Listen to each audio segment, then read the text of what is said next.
Muy buenos días, jóvenes. Vamos a iniciar con la clase del día de hoy. Bienvenido Fernando, bienvenido a Mayerly. Vamos a continuar con los temas que estábamos trabajando el día de ayer.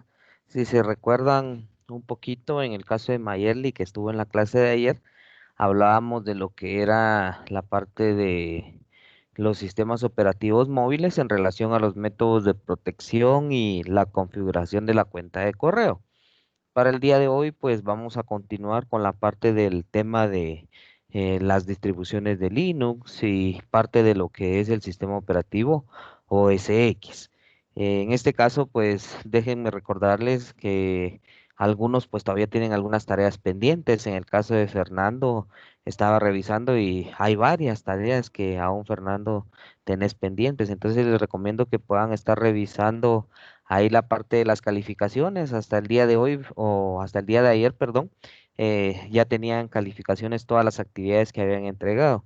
Entonces, desde ahí ustedes pueden verificar qué actividades les hacen falta para poderlas completar.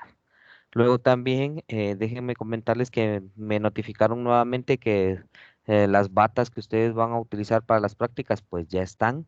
Ustedes habían pagado no sé si la mitad o habían dado un anticipo para estas batas, entonces ya me notificaron que ya las tienen. Entonces para que ustedes puedan ponerse de acuerdo y me puedan indicar,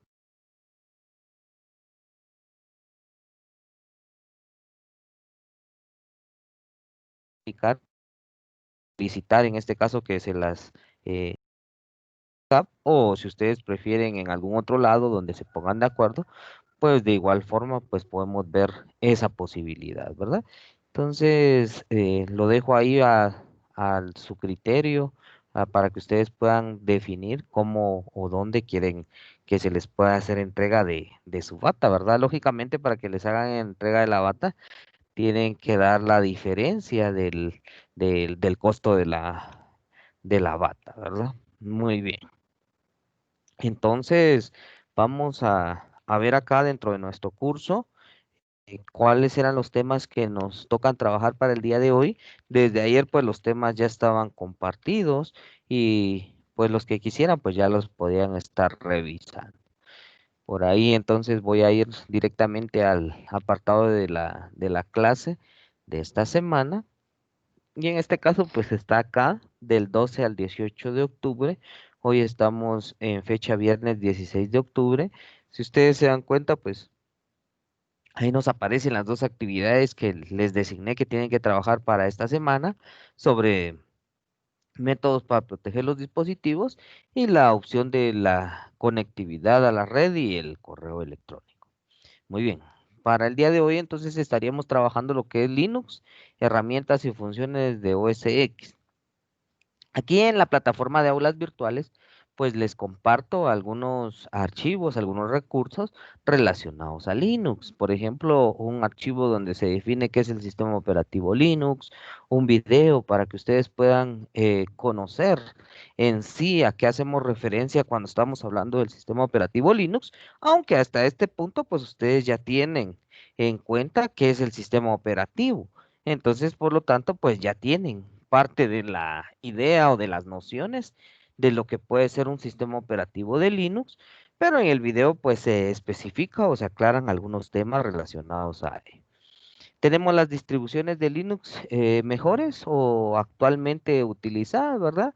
Para que ustedes también puedan conocer que dentro de Linux pues sí existen un sinfín de distribuciones, pero actualmente hay algunas que son más utilizadas o que se catalogan como las mejores dentro de todas las que nos puede ofrecer este tipo de sistemas operativos.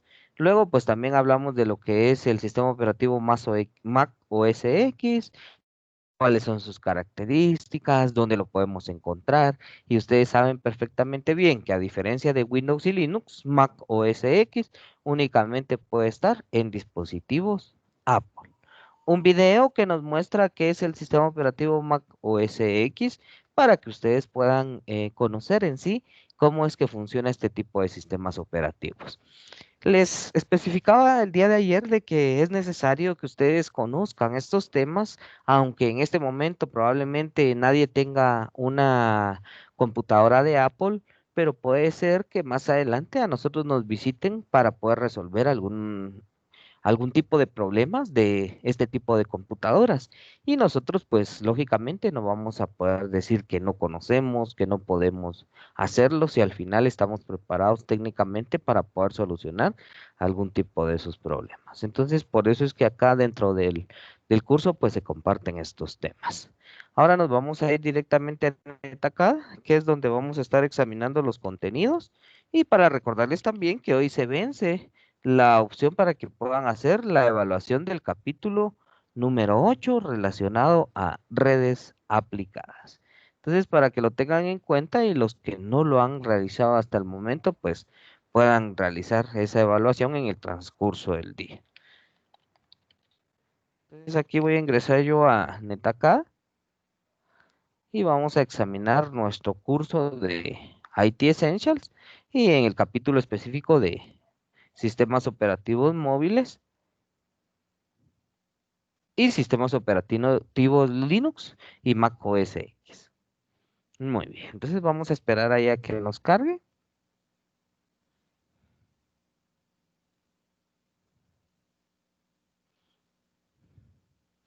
Bueno, entonces aquí nos vamos directamente al capítulo número 10 que nos habla sobre sistemas operativos móviles, Linux y OS X. Muy bien, vamos a ir entonces, ayer revisamos la sección 10.2 y la sección 10.3. Para el día de hoy, pues vamos a examinar la sección 10.4. Y dentro de esta sección, pues vamos a encontrar la introducción a sistemas operativos Linux y OS X. Y para ello, pues dice por acá, Unix es un sistema operativo no exclusivo, basado en el lenguaje de programación C y el comando de interfaz del usuario. Algunos sistemas operativos de escritorio populares se basan en Unix, como Linux, OS X, iOS y Android. Todos esos sistemas operativos dice que su base fundamental está en Unix, que Unix pues es un sistema operativo base o es un kernel que nos sirve para poder desarrollar este otro tipo de sistemas operativos.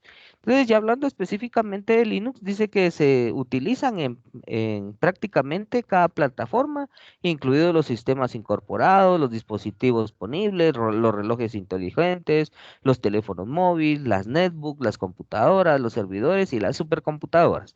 Entonces, aunque nosotros probablemente un sistema operativo Linux en una computadora sea difícil de que nosotros lo podamos observar, en realidad existe el sistema operativo Linux en muchos de los dispositivos. En el caso de sistemas operativos de algún tipo de electrodoméstico, en sistemas operativos de smartwatch, en sistemas operativos o en dispositivos móviles como teléfonos, tablets.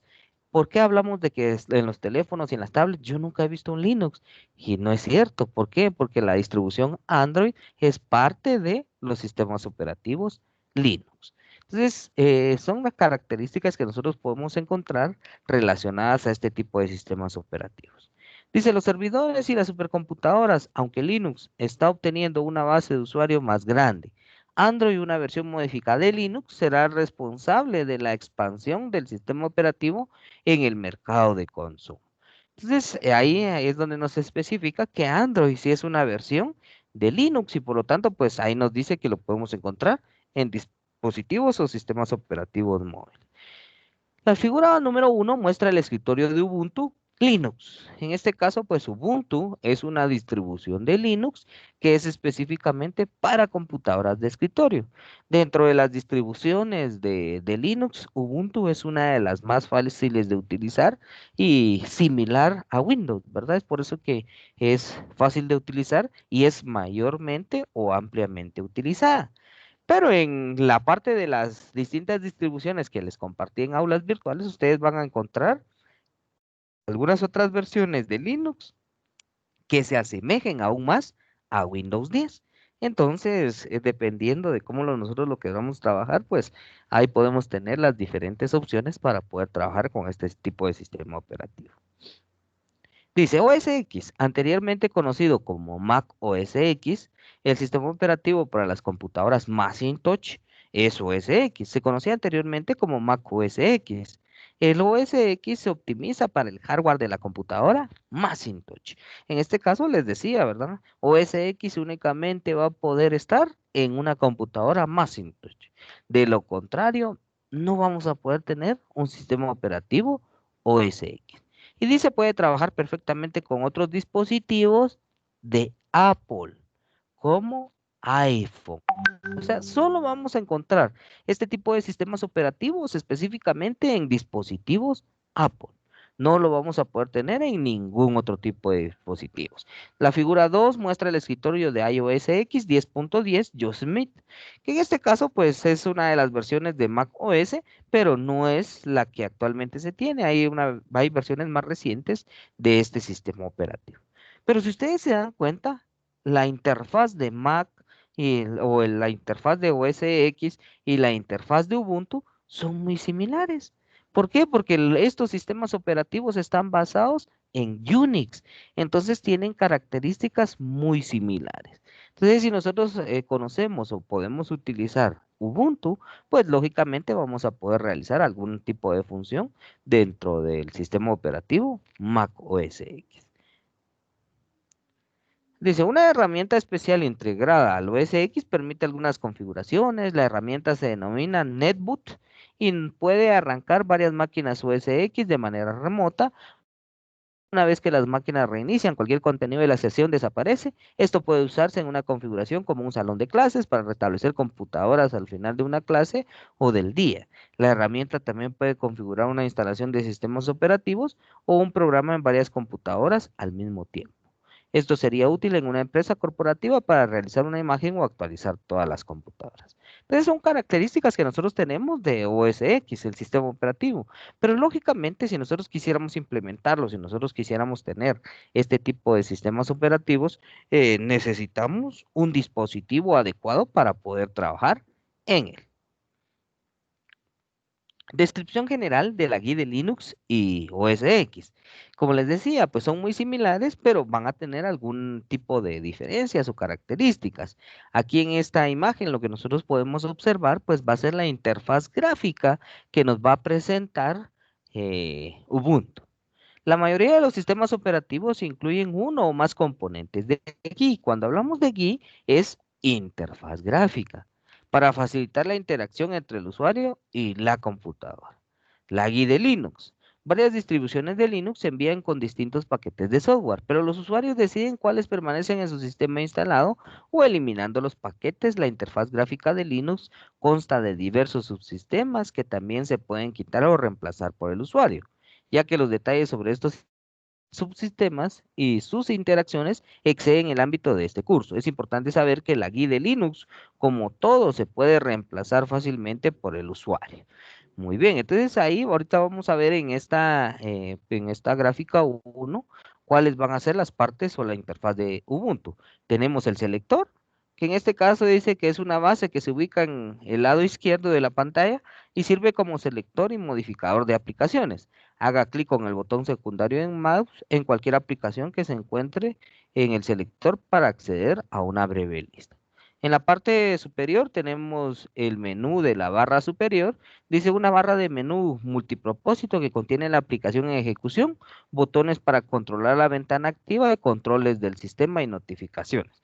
Que a diferencia de Windows, ¿verdad? Los botones para controlar la ventana ya no nos van a aparecer del lado derecho, sino que nos van a aparecer del lado izquierdo.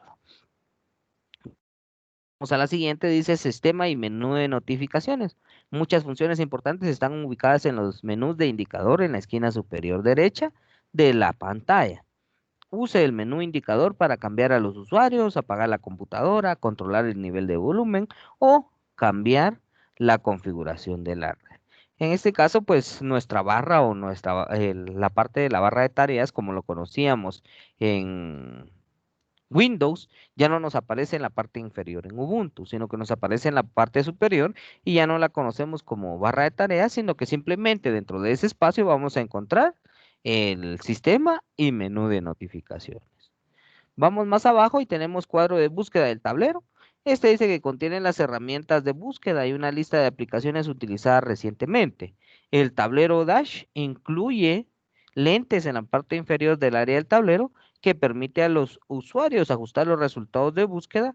Para acceder al tablero, simplemente haga clic en el botón de Ubuntu en la parte superior del selector, que es este que estamos viendo acá, ¿verdad? Vamos a la siguiente parte, que es la parte que está en la parte inferior. Dice que permite a los usuarios ajustar los resultados. Ese es el espacio que nosotros tenemos para poder ajustar los resultados, los lenses.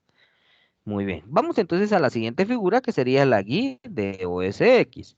Dice, entre las principales diferencias entre las versiones de Mac OS X y el OS X es la inclusión de la guía de Aqua. Aqua se diseñó sobre la virtualización del agua con componentes asemejándose a las pequeñas gotas y el uso intencional de reflexión y traslucidez. Entonces aquí tenemos la interfaz del sistema operativo OS X. Tenemos el menú de Apple que justamente nos aparece sobre el logo de Apple, y dice que ahí se encuentran las preferencias del sistema de acceso, actualizaciones de software, controles de alimentación y más. Menú de aplicaciones muestra el nombre de la aplicación activa en negrita y el menú de la aplicación activa. Por ejemplo, los botones para cerrar, para minimizar o para cambiar de tamaño. Tenemos la barra de menú, que en este caso, pues la barra de menú es la que encontramos en la parte superior, y la barra de menú dice que contiene el menú de Apple, los menús de aplicaciones actualmente activos, los menús de estados e indicadores de Spotlight y el centro de notificaciones.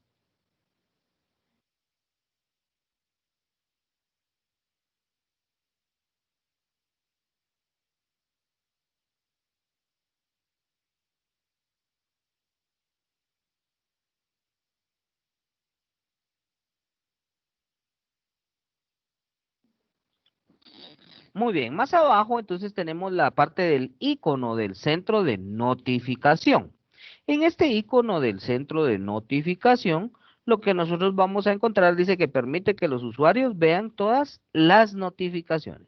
Y de igual forma, ¿verdad? Es como lo vimos en Ubuntu, esta parte la vamos a tener en nuestra parte superior, a diferencia de Windows, que por defecto viene en la parte inferior. En Windows nosotros podemos optar por alternar, ¿verdad? Cambiar la barra de tareas a cualquier parte de nuestra ventana.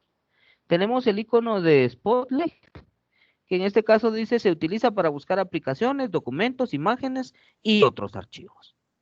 Vamos más abajo y tenemos entonces el menú de estado, muestra la fecha y la hora, el estado de su computadora y algunas funciones como Bluetooth e inalámbrico. El área del escritorio, que ya sabemos que es el área que nos aparece ahí disponible, y tenemos más abajo pues la base. La base pues dice que muestra las miniaturas de las aplicaciones más frecuentes y se minimizan las aplicaciones que están en ejecución.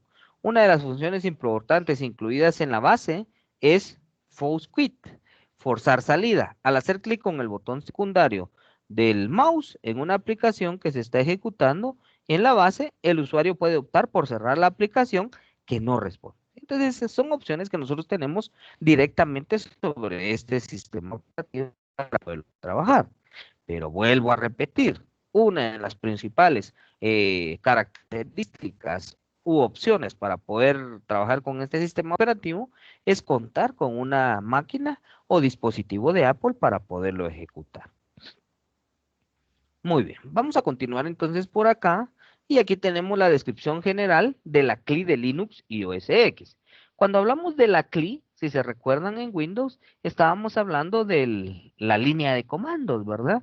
O en este caso, pues estábamos hablando también de la forma de acceder directamente a los códigos para ejecutar diversos tipos de opciones o dar diversos tipos de instrucciones a nuestro sistema operativo. En Linux y en OS X el usuario puede comunicarse con el sistema operativo mediante la interfaz de línea de comandos CLI. Para agregar flexibilidad, los comandos o las herramientas que admiten parámetros, opciones y switches son precedidos generalmente por el carácter con o de guión. Las opciones y los switches admitidos por un comando también son ingresados por el usuario junto con el comando. De hecho, si ustedes se recuerdan, hace poco, pues una de las actividades que les quedó fue investigar sobre los comandos que se utilizaban en redes. Pero eso lo estábamos trabajando directamente sobre Windows. En Linux y en Mac OS X hay algunas opciones con las que nosotros pues podemos trabajar también con esta interfaz de línea de comandos para poder realizar diferentes tipos de acciones. De hecho, hay distribuciones de Linux que no traen una interfaz gráfica y que únicamente se trabaja a través de línea de comandos. Entonces, lógicamente, para poder utilizarlas o para poder desarrollar las diferentes funciones o tareas dentro del sistema, debemos de conocer la mayor cantidad de comandos y la ejecución que van a tener sobre nuestro sistema. Un programa llamado Shell interpreta los comandos del teclado y los transmite al sistema operativo. En este caso, en nuestro sistema operativo de Windows no conocíamos esta interfaz como Shell, sino que nosotros la conocemos dentro del sistema operativo de Windows como CMD o símbolo del sistema. Dice, el programa de inicio de sesión revisa el nombre de usuario y contraseña. Si las credenciales son correctas, el programa de inicio de sesión inicia el shell. Desde aquí un usuario autorizado puede comenzar a interactuar con el sistema operativo a través de los comandos basados en texto. Esta es la característica principal de Linux, que cuando se empieza a ejecutar, cuando nosotros iniciamos el sistema operativo de Linux, en algunas distribuciones no nos va a mostrar una interfaz gráfica para empezar a trabajar con el sistema y nos va a pedir un usuario y una contraseña, sino que nos va a mostrar esta interfaz de línea de comandos donde nosotros ingresamos nuestro usuario, donde nosotros ingresamos nuestra contraseña, automáticamente, si nos lo permite o si autentica ese usuario y esa contraseña, entonces dentro de esa línea de comandos ya nos da privilegios para poder o abrir nuevos comandos. Tecleando un comando adicional, pues ya podemos habilitar nuestra interfaz en nuestra interfaz gráfica. Pero para eso, pues debemos de teclear un comando desde nuestra shell para poder habilitar esta interfaz gráfica. Como les digo, es en algunas distribuciones. En el caso de Ubuntu, no. Ubuntu de una vez nos muestra la interfaz gráfica. Como se muestra en la figura 1, los usuarios interactúan con el kernel a través de un shell. En otras palabras, el shell actúa como capa de la interfaz entre el usuario y el kernel. El kernel es responsable de asignar tiempo y memoria de CPU a los procesos. También administra el sistema de archivos y las comunicaciones en respuesta a las llamadas del sistema. Sí, entonces aquí nosotros podemos ver también en estas otras figuras, aquí ya tenemos la terminal, en este caso Genome Terminal, que nos muestra específicamente la forma en la que nosotros interactuamos con el shell específicamente de Ubuntu. ¿Sí? Entonces, este es como el CMD o el símbolo del sistema de Ubuntu, donde nosotros pues vamos a ir ingresando los distintos comandos. Dice, la figura 2 muestra el Genome Terminal, un emulador de terminal popular de Linux. La figura 3 muestra el terminal, un emulador de terminal popular de OS X. Y entonces en esta otra figura nosotros podemos ver la interfaz de línea de comandos de OS X, que la encontramos dentro de las aplicaciones como terminal. Y en Ubuntu, pues también como terminal vamos a encontrar este tipo de aplicaciones para ya interactuar directamente con línea de comandos. Como les digo, hay algunas distribuciones de Linux que desde el inicio nos muestran el shell para poder trabajar con el sistema operativo. Por ahí tenemos una práctica de laboratorio, instalación de Linux en una máquina virtual y exploración de la GUI. Eso pues se los voy a mostrar y más adelante pues los que tengan la disponibilidad la van a poder instalar. ¿Cuál es una de las ventajas para poder trabajar con Linux sobre otros sistemas operativos? En primer lugar, una de las ventajas pues es la forma de desempeño dentro del sistema. El sistema operativo de Ubuntu es mucho más liviano que el sistema operativo de Windows. Por lo tanto, los requisitos para su ejecución van a ser mínimos. No va a necesitar tantos requisitos como Windows.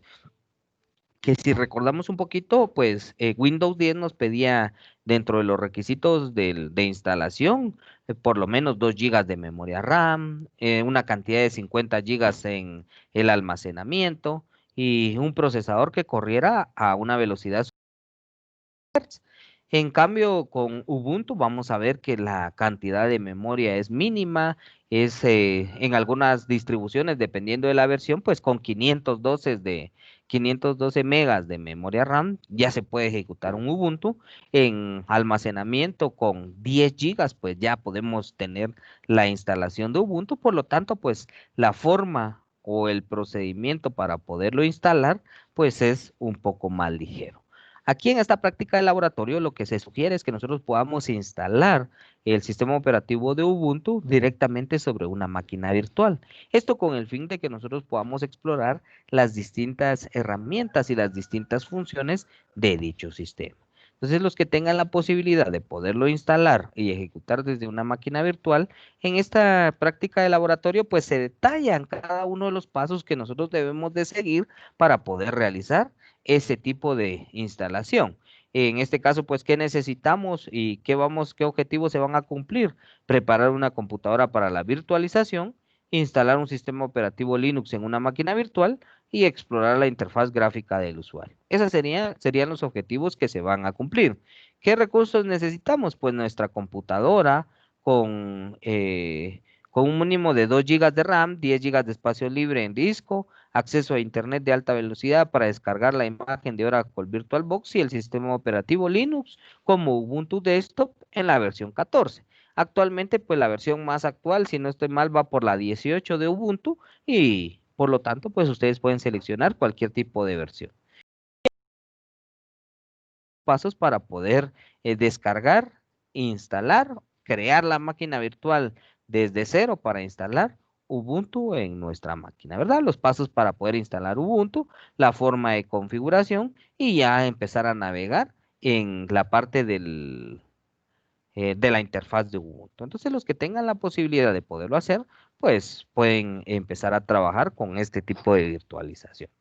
Mientras tanto, yo voy a continuar acá para avanzar en la parte de los contenidos. Y aquí tenemos entonces la descripción general del proceso de copia de seguridad y recuperación, hablando dentro de las herramientas y funciones de Linux y de OS X. El proceso de copia de seguridad de los datos se refiere a crear una para guardar en un lugar seguro. Si se recuerdan, pues en Windows trabajamos con la migración de datos, con la creación de copias de seguridad y ustedes pudieron darse cuenta de que hay diferentes formas de hacerlo, ¿verdad? Una de las principales, pues es copiando los archivos a un dispositivo de almacenamiento externo. En este caso, Windows pues traía su propia herramienta. Por ejemplo, si descargábamos o instalábamos la aplicación de Windows Transfer Easy, pues nosotros teníamos una herramienta para poder crear copias de seguridad. De hecho, dentro de nuestro propio sistema tenemos la opción de historial de archivos, que es el que nos sirve para crear copias de seguridad. De la misma forma, en Linux y en OS X se tienen estas herramientas. Así como lo ven ustedes acá, en Linux dice que hay una opción que nos permite crear copias de respaldo. En este caso dice varias herramientas y soluciones de copia de seguridad están disponibles para Linux, perdón. DejaDup, que se muestra en la figura 1, es una herramienta fácil y eficaz para realizar una copia de seguridad de los datos. DejaDup admite varias funciones, incluidas las ubicaciones de copia de seguridad locales, remotas o en la nube. Y entonces aquí lo podemos ver también, ¿verdad? Que ahí nos pregunta dónde nosotros podemos crear o almacenar este tipo de copias de seguridad. En la siguiente, pues vamos a observar también comprensión de cifrado de datos, copia de seguridad incremental, copias de seguridad periódicas programadas, que es lo que nosotros podemos seleccionar en relación a las copias de seguridad, lo mismo que hacíamos en Windows. E integración en el escritorio Gnome. También restaura desde cualquier copia de seguridad determinada. En la figura 4 podemos ver entonces que con esta herramienta de Yadup nosotros vamos a poder crear una copia de seguridad, pero de la misma forma, con esta misma herramienta la podemos restablecer o restaurar para poder trabajar con ella, ¿verdad? Y ya obtener nuevamente nuestros datos dentro de nuestro sistema. Vamos a continuar por acá y entonces vamos a ver que en OS X dice que también incluye una herramienta de copia de seguridad llamada Time Machine. Con Time Machine los usuarios eligen una unidad externa que se usará como dispositivo de destino de copia de seguridad y la conectan a la Mac mediante USB, el cable FreeWire o Thunderbolt. En este caso, pues aquí nosotros podemos observar en esta otra imagen el Time Machine que nos sirve para crear copias de seguridad, pero ya directamente en Mac. Estas son algunas de las herramientas que nosotros encontramos para poder trabajar con nuestro sistema operativo, bien sea Linux o OS X, en relación al proceso de copias de seguridad. Recuerden que es uno de los procedimientos que nosotros debemos de aplicar cuando necesitamos almacenar algún tipo de información que es importante y que pretendemos que no se pierda dentro de nuestra computadora, porque si no, pues lo más probable es que nosotros tendamos a perder esta información y si más adelante la necesitábamos, pues ya no la vamos a poder recuperar. Muy bien, aquí nos aparecen algunas opciones de configuración de Time Machine para crear o para configurar nuestras copias de seguridad. Y con ese programa, pues de la misma forma, así como nosotros podemos crear la copia de seguridad, de igual forma que en Linux con Dejadup, con Time Machine, pues también podemos recuperar nuestra copia de seguridad creada para poder almacenar los datos. Tiene diferentes tipos de configuraciones que nosotros pues a la hora de estarla utilizando vamos a ir seleccionando para definir qué tipo de copia de seguridad queremos que se cree. Vamos a continuar y por aquí pues nos muestra algunas descripción general de las utilidades del disco. ¿Qué utilidades vamos a tener? Si ustedes se recuerdan, nosotros teníamos un administrador de discos dentro de Windows que nos servía principalmente para crear particiones. De igual forma en Ubuntu y en macOS vamos a tener algún tipo de administrador de discos que nos va a permitir realizar estos procedimientos.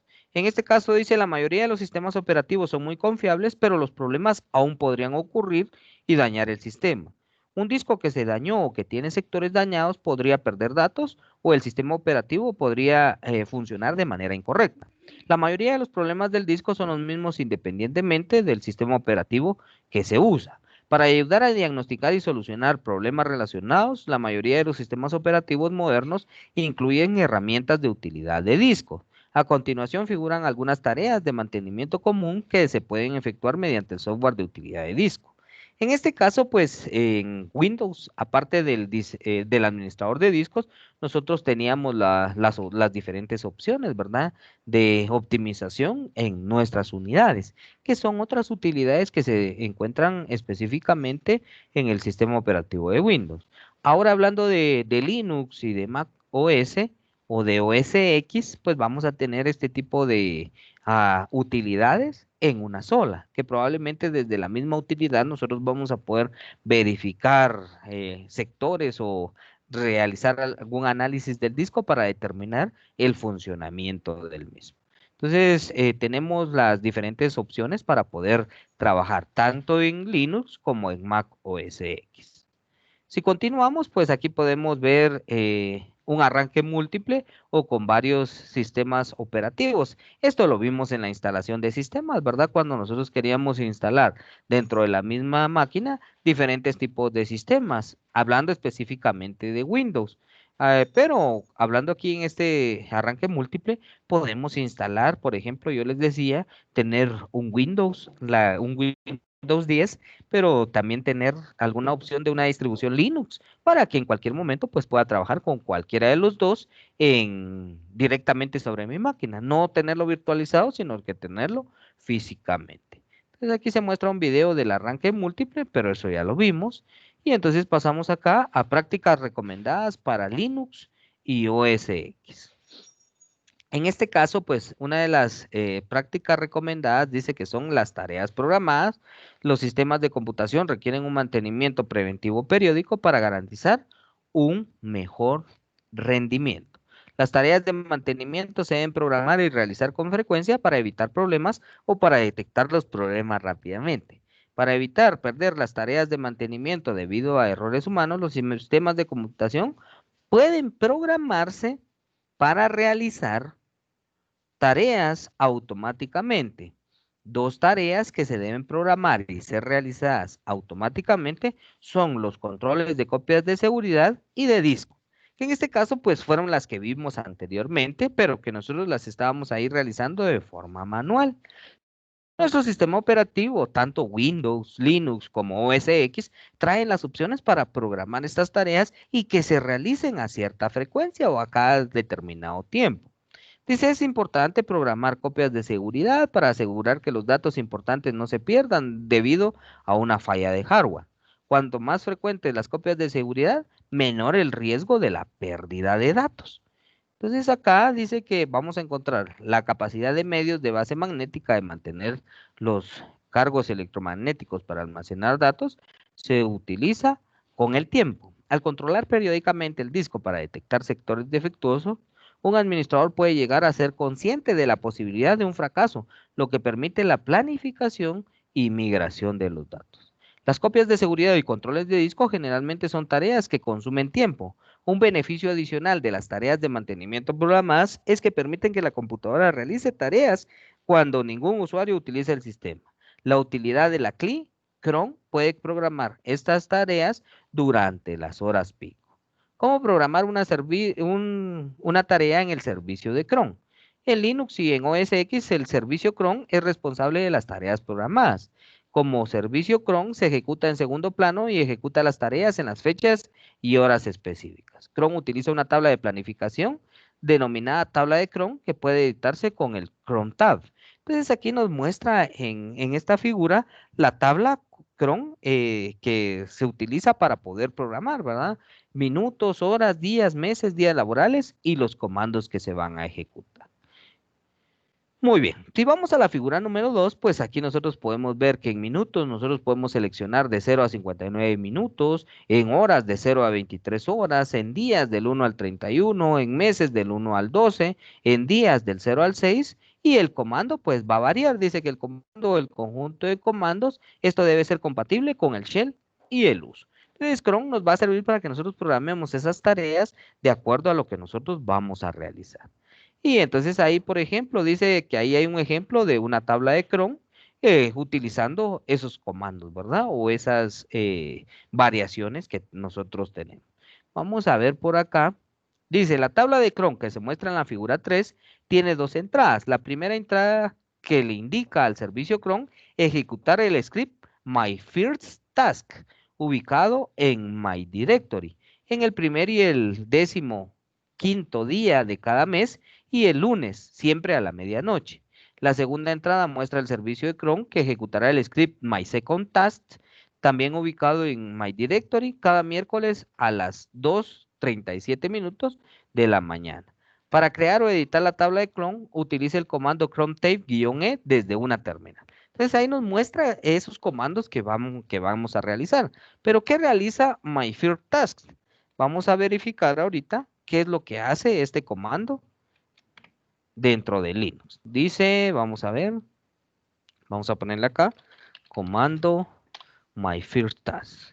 Ah, bueno, en este caso, pues aquí lo que nos está especificando en IT Essentials es de que el My First Task va a ser mi primera tarea, que aquí no hay un comando específico, sino que lo que está ejecutando es un script que contiene ese tipo de tarea. ¿Dónde lo va a encontrar? En la ubicación específica de My Directory. O sea, podríamos decir que está guardado en mis documentos y que va a ser un bloc de notas que contiene el script o la especificación de lo que tiene que ejecutar. Entonces, para poder realizar o ejecutar esa tarea, pues con anterioridad se debió crear ese script donde se describen cada una de las características. Por ejemplo, si va a ser una copia de seguridad, si va a ser un escáner del disco, eso nosotros lo escribimos en esta opción.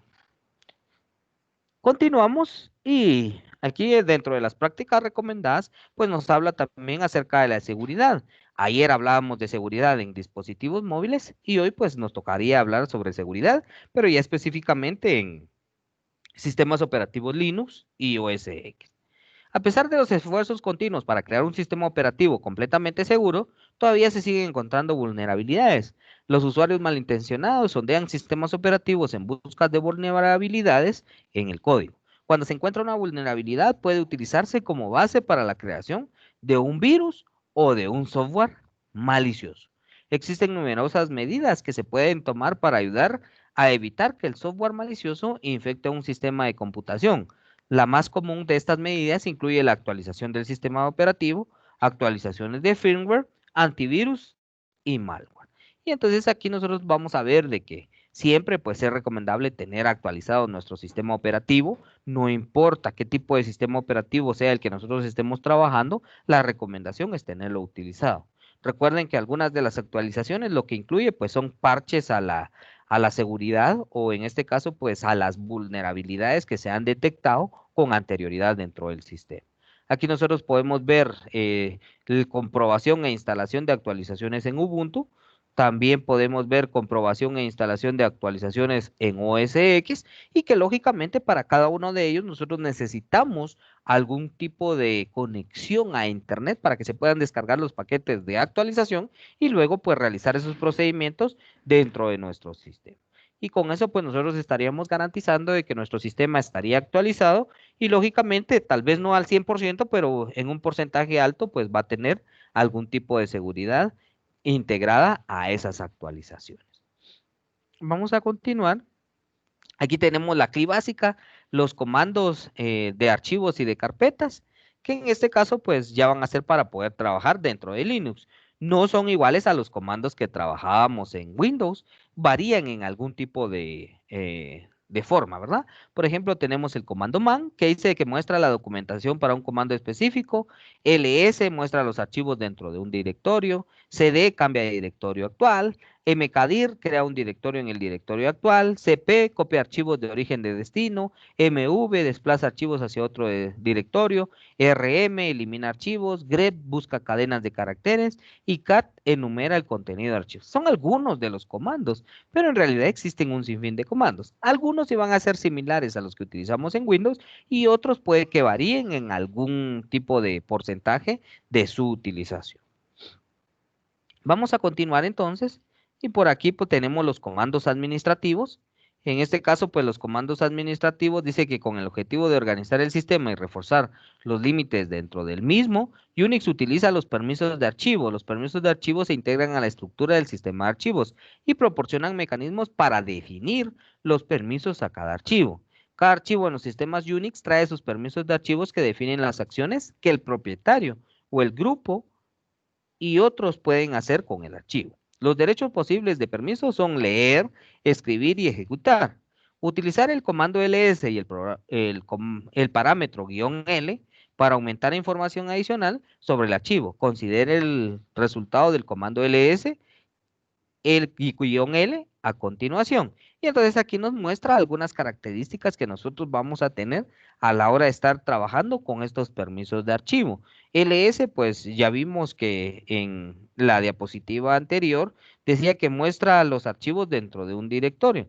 Pero si nosotros le agregamos el guión L, nos va a proporcionar datos adicionales de los que nosotros pues podemos trabajar.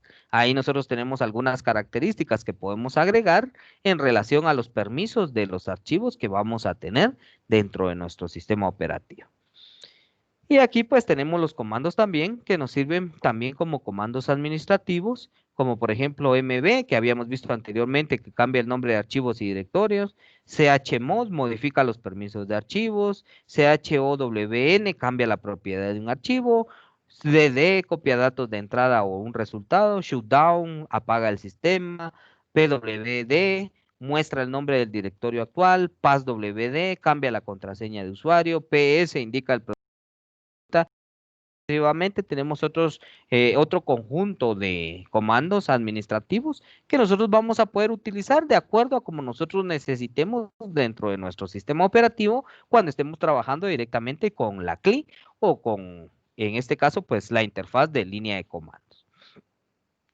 Por ahí tenemos otra práctica sobre trabajo con línea de comandos de Linux que también la vamos a ejecutar o la vamos a realizar dentro de 8 días, el jueves, cuando ya tengamos nuestra máquina virtual instalada con Ubuntu.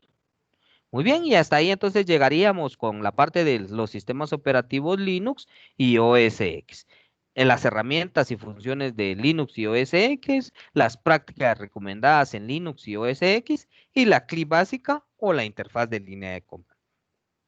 Muy bien, no sé si tienen alguna duda, alguna pregunta. Recuerden que en aulas virtuales pues van a encontrar definiciones también relevantes a estos sistemas operativos. ¿Dudas, preguntas, comentarios?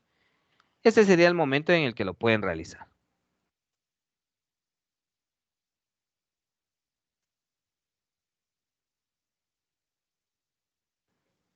Muy bien, si no hay dudas, si no hay preguntas, les agradezco su participación en la clase del día de hoy. Les recomiendo que sigan trabajando en sus tareas. Recuerden que sus batas ya están, solo me indican si ustedes pueden irlas a recoger al INTECAP con señor Chaito, pues yo le voy a dar la notificación a ella para que ella ya las tenga ahí listas y lógicamente tienen que llevar la diferencia de lo que les quedó restando del costo de la banda, ¿verdad? Entonces, les agradezco su participación en la clase. Los espero el próximo jueves a la misma hora. Y cualquier cosa, duda o pregunta que tengan, pueden comunicarse directamente conmigo a través de mi WhatsApp o haciéndome una llamada telefónica. Que tengan un bonito día, que todo les siga saliendo bien y aprovechen el tiempo desde ahorita para trabajar con sus actividades. Nos vemos la próxima semana, jóvenes. Feliz día para todos.